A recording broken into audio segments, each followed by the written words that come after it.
La historia que vamos a contarles a continuación realmente es conmovedora porque se trata de un ejemplo puro de solidaridad y bondad sin límites.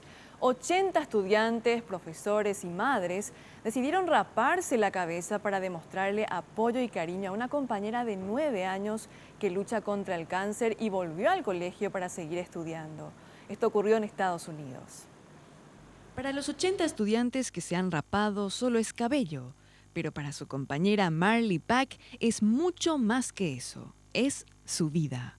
Marley Pack es una niña estadounidense de 9 años que padece cáncer, por lo que ha tenido que pasar 12 meses en el hospital para someterse a un tratamiento agresivo que le ha hecho perder su cabellera. Sus compañeros del colegio han decidido solidarizarse con ella para darle la bienvenida y se han rapado el cabello como gesto de apoyo hacia Marley. La idea tuvo la mejor amiga de la pequeña, Cameron McLaughlin, y sus 80 compañeros del Meridian Elementary School de Broomfield, Colorado, decidieron seguir sus pasos. La comunidad educativa organizó el evento Sé Atrevido, Sé Valiente, Hazte Calvo, donde 80 estudiantes, profesores e incluso madres de alumnos se raparon la cabeza.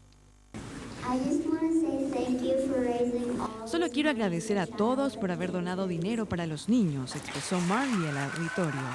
Luego confesó que no pensaba que tanta gente se raparía, pero se siente bien por volver al colegio y no ser la única calva. 8 peluqueras pusieron su trabajo a disposición de la causa y todo el cabello recolectado fue donado a la Fundación St. Baldrick, una organización sin fines de lucro que colecta dinero para la investigación del cáncer infantil y que convierte el cabello en nuevos fondos. La escuela logró reunir $25,000.